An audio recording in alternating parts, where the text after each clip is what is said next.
चालू आहे बघा उन्हाळ्याची सुट्टी आणि हे जे कृष्णाच्या हातात भांडं दिसतंय ना ते लाल मातीचं भांडं आहे. दही लावण्यासाठी आणलं होतं मी, नंतर दही काही व्यवस्थित लागलं नाही त्याच्यामध्ये म्हणून लोणचं ठेवलं. तर यानं लोणच्याचं सगळं तेल पिऊन घेतलं. मग म्हटलं जाऊ देत, तिचं काहीतरी ती बनवेल ॲक्टिव्हिटी म्हणून तिला बनवायला लावली होती आणि खूप छान बनवली. छान दिसायला लागली. आता काय करते? तर ते काहीतरी ट्राय करते का मळ वगैरे करायचं काहीतरी ट्राय करते. पिस्ताचे त्याच्यावर लावायला कुठे लावायला? नाही असंच कमळ ना. कमळ छान छोटस लाल मातीचं भांडं होतं. तिला छान 2 कोटिंगमध्ये तिने कलर करून वाळवायला ठेवलं होतं 2 दिवस. त्याचं सगळं डिझाईन तुम्ही बघितलं अगोदर करून झालं. त्यानंतर पिस्ता खाऊन जे त्याचे वरचं कवर राहिलेलं असतं पिस्ताचे, तर त्याचं आता कमळाचं फूल बनवते ती.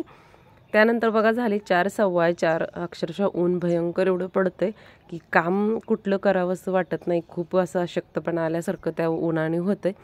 तर त्यानंतर गव्हाचं दळण संपलं होतं. स्त्रिया म्हटलं तर ठरलेली दळण करणं, लसूण नीट करणं ही कामं अगदी लक्षात ठेवून करावी लागतात, नाही तर दुसऱ्या दिवशी करायचं काय हा प्रश्न पडतो.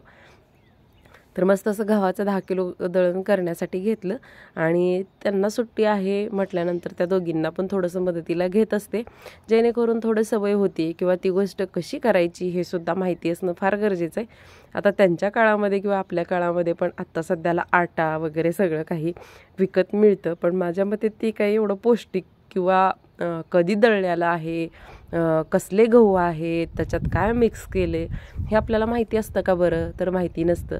त्यामुळे बऱ्याच जणांना माझ्या मते दळण करायचा कंटाळा येतो. पण आपण आपल्या ज्या गोष्टी पोटात जातात ना त्याच्याबद्दल आपण स्वतः केलेलं कधी पण चांगलं. एवढं तेवढं बाहेरचं खाण्यापिण्यामध्ये येतच असतं प्रत्येकाच्या, परंतु खूपच जास्ती नको, कारण ते आपल्या शरीरासाठी चांगलं नाही आहे. आपलं शरीर जर चांगलं ठेवायचं असेल तर जितकं आपल्याला घरचं खाता येईल ना तितकं खाण्याचा खरं तर प्रयत्न केला पाहिजे. म्हणून त्या दोघींना पण हाताशी घेत असते, दळण कसं करायचं किंवा एखादी भाजी कशी निवडायची या गोष्टी सुट्टी आहे तोपर्यंत त्यांना शिकवून देत असते. म्हणजे जेव्हा कधी त्यांना वाटेल की एखादी गोष्ट करायची तेव्हा ती गोष्ट कशी नीट करायची, काय करायची हे त्यांना पण बेसिक गोष्टी माहिती पाहिजेत. बघा दळण तर नीट केलं, एवढे छान घरचे गहू आहेत हे. आणि बघा वाटतं माणसाला की काही निघत नाही. आणि दळणातलं जर तुम्ही ह्या गव्हाच्या कुड्या नाही ना काढल्या तर चपात्या आहेत ना त्या वातड म्हणजे अशा कडक होतात. त्यामुळे त्या कुड्या शक्यतो काढायच्या, खडे जास्त नव्हते. आणि कृष्णाने केलेली DIY ती बघा किचनमध्ये ठेवले मस्त असं मनी प्लॅन्टच्या तिथं. त्यानंतर किराणा आणला होता, तर हे बघा पोहे चाळले स्वच्छ आणि ठेवले. तुम्ही बऱ्याच वेळेस बघा इतके पांढरे आणि सूक्ष्म किडे पोह्यामध्ये होतात, चाळल्यानंतर पडतात बघा खाली. अगदी मुंगीचा निम्मा भाग सुद्धा नाही एवढे सूक्ष्म असतात. त्यामुळे मी नेहमी पोहे आणले की चाळून ठेवते. त्यानंतर बघा नेहमी प्रत्येक व्हिडिओमध्ये मी जर रेसिपी दाखवत असेल ना तर तुम्हाला म्हणत असते की कच्चा गरम मसाला टाकला, कच्चा गरम मसाला टाकला. तर कच्चा गरम मसाला म्हणजे असं मिक्स पॅकेट मिळतं, हे 51 रुपयेचं पॅकेट आहे आणि ह्याला भाजत वगैरे काही नाही आहे, असं कच्चं त्याची पूड बनवून ठेवत असते. शक्यतो मसाला भाताच्या जितक्या पण रेसिपी आहेत किंवा मसाला वांग, खारं वांग याच्यासाठी ही पूड वापरत असते. खूप छान टेस्ट होते, अगदी चिमूटभर जरी टाकली ना तो खूप भारी लागते. आणि त्यानंतर बघा पूड वगैरे बनवून झाली आणि चहाचं टायमिंग झालं तर 5:15 आणि बाहेर आले तर मंकू दोन्ही बघा दूध पितात. कृष्णाने त्यांना दूध ठेवलं होतं. वातावरण इतकं भयंकर झालं की पूर्ण आभाळ आलेलं होतं आणि इतका भयंकर वारा सुटला होता की विचारायला नको, सगळी माती घरामध्ये झालती. तर छान असा स्वतःसाठी मी टाईम म्हणू शकता, एक 5 मिनिटाचा अर्धा कप चहा हवेला छान असं बसून घेतला. कारण सकाळी पण इतकं ऊन येते 8 नंतर बाहेर बसू शकत नाही आपण. संध्याकाळी पण 5:30, 6 जरी वाजले तर एवढं कडक ऊन असते की आपण बाहेर बसू शकत नाही मोकळ्या हवेमध्ये. झालं असं की आभाळ आल्यामुळं 5, 5:15लाच पूर्ण सूर्य झाकला गेला होता आणि ऊन पूर्ण गेलेलं होतं. त्यामुळं म्हटलं चला बाहेर बसून मस्त असा चहाचा आणि वातावरणाचा आनंद घेऊया. खाली उतर गाडीवरनं, ती सीट तू सगळं खराब केले गाडीचं. उतर खाली, खाली उतर.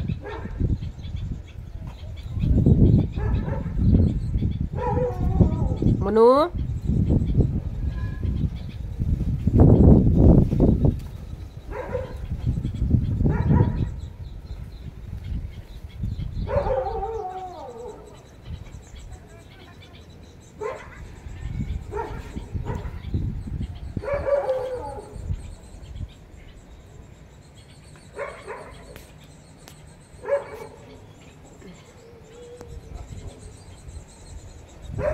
अलीकडं काय होतंय की जेवण केलं नाही केलं तरी पण पोटगच्च होतंय किंवा थोडं खाल्लं तरी खूप खाल्ल्यासारखं हेवी वाटतंय. तर त्याच्यासाठी अशा पद्धतीचं एक मिश्र साहित्य टाकून खाण्यासाठी सोप बनवत आहे. तर इथं काय केलं, एक मोठी वाटी बडीशोप घेतली आहे, त्याच्यामध्ये 1.5 चमचा ओवा घेतला आहे आणि 2 चमचे जिरे घेतले. अगदी बारीक गॅसवरती हे आपल्याला छान भाजून घ्यायचं आहे. जास्त पण भाजून घ्यायचं नाही, हात लावून बघायचा की गरम झालंय का, आणि गरम झालं असलं की गॅस बंद करायचा, थंड करायचं हे एका ताटात ओतून. आणि रोज जेवण झालं की 1 चमचा आणि संध्याकाळी जेवण झालं की 1 चमचा असं घ्यायचं. ह्यानं पोटाला बराचसा फरक पडतो. हा माझा अनुभव आहे, तुम्ही नक्की करून बघा. छान असं भाजलंय बघा, आता किती सुंदर दिसते. असं एकदम जास्त नाही हे करायचं, भाजत असताना ते थोडंसं चिमूटभर हातात घेऊन बघायचं. त्यानंतर बघा, जी मी ग्रेव्ही अगोदर पण तुम्हाला डिटेलमध्ये रेसिपी दाखवली होती ती करून ठेवायला लागली. ह्यावेळेस महिन्याची करते आणि एकदा केली ना की महिनाभर ग्रेव्हीच्या हॉटेलच्या, रेस्टॉरंटच्या, ढाबा स्टाईल कुठल्याही भाज्या तुम्ही बनवू शकता. तर इथं मी 2 चमचे तीळ घेतलेत, छोटी अर्धी वाटी धने घेतलेत, 2 मूठ काजू घेतलेत, 1 मोठी वेलायची घेतली आहे, स्टार फूल घेतले, तुम्हाला ताटात दिसतेत ना ते सगळे मसाले घेतलेत, काळी मिरी घेतली आहे, लवंग घेतली आहे, साधी वेलायची घेतली आहे. जर तुम्ही मागच्या वेळेची जर ही ग्रेव्हीची रेसिपी बघितली असेल ना, त्याच्यामध्ये जे ह्याच तुम्हाला खडे मसाले दाखवलेत ना, जायपत्री वगैरे काहीच टाकलं नव्हतं. फक्त हे तीळ धणे वगैरे होते, यांची पेस्ट करून तुम्हाला वाटण करून दाखवलं होतं, म्हणजे ग्रेव्ही करून दाखवली होती. तर ह्यावेळेस काय केलं की त्याच्यामध्ये खडे मसाले ॲड केलेत, जेणेकरून तुम्हाला मार्केटमधले जे सुहानाचे किंवा इतर कोणत्याही ब्रँडचे आपण पनीर टिक्का मसाला असू द्या, काजू पनीर असू द्या, पनीर मटार असू द्या, असे जे छोटे छोटे पॅकेट आणतो ना, तर त्याच्यात सुद्धा हेच खडे मसाले असतात. थोडाफार फरक असतो, चेंजेस असतात त्याच्यामध्ये. कॉर्नफ्लावर असतं, मिल्क पावडर असते त्या विकतच्या टिक्का मसालामध्ये, आपण ती घरी पण ॲड करू शकतो. तर बघा, हे सगळं जे तुम्हाला दाखवलं होतं असं बारीक गॅसवरती मस्त असा सोनेरी रंग म्हणजे लालसर रंग येईपर्यंत भाजून घेतलं. त्यानंतर बघा, अर्धा किलो कांदा असा लाल होईपर्यंत भाजला, अर्धा किलो टॅमॅटो आणि जेवढं तुम्हाला दाखवलं होतं अद्रक लसूण छोटी 1 वाटी, ते सगळं भाजून घेतलं मस्त असं सगळंच. आणि 1 तासभर माझा स्वयंपाक होतोवर थंड होऊ दिलं. थंड झाल्यानंतर एका कढईमध्ये जवळजवळ 4 पळी तेल घेतलं. तर तेल ह्याच्यासाठी जास्त वापरायचं की भाजी करताना परत आपण कमी तेल वापरू शकतो. आणि आता तेल गरम झालं की त्याच्यामध्ये हिंग टाकून घेतलाय, कारण माझ्याकडे हिंगची पूड होती. मागच्या वेळेस आपण वाटतानाच टाकलं होतं हिंग त्याच्यामध्ये, पण ह्यावेळेस मी तसं नाही केलं की तेलामध्ये हिंगाची पूड टाकली आहे, कारण करपू नये म्हणून. आणि ह्याची सगळी एकदम फाईन अशी पेस्ट करून घेतली ह्या सगळ्या वाटणाची.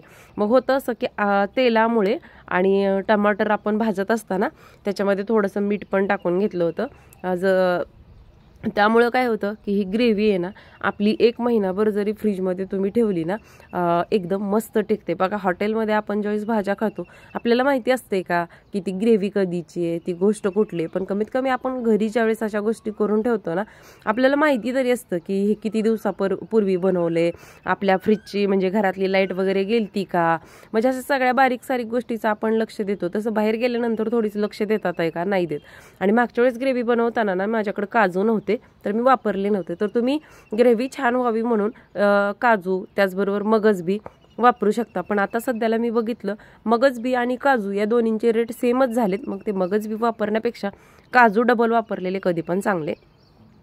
त्यानंतर बघा, छान असं आपल्या या ग्रेव्हीला रंग यावा म्हणून लाल मिरचीची पूड टाकली. तुम्ही विकतची पण वापरू शकता, विकतच्या मिरचीच्या पूडनं पण छान रंग येतो, पण मी विकतची वापरली नाही. ही घरगुती माझ्या आईनं मिरचीची पूड बनवून दिलेली होती, तीच टाकली आहे. आणि आता तुम्ही बघत असाल ग्रेव्हीला किती छान रंग पण आलाय. आणि आता बघा, मी जे काही माझ्या हातात उलटणं आहे ते फिरवते ना, तर पूर्ण तेल बाहेर पडतंय. तर अशा पद्धतीनं पूर्ण तेल आपण जे अगोदर टाकलं होतं ते सुटेपर्यंत बारीक गॅसवरती ग्रेव्ही मस्त अशी भाजून घ्यायची आहे बघा. आणि ही ग्रेव्ही थंड झाली की तुम्ही एखाद्या एअरटाईट कंटेनरमध्ये ठेवायची आहे. आजचा व्लॉग आवडला असेल तर चॅनलला नक्की लाईक करा.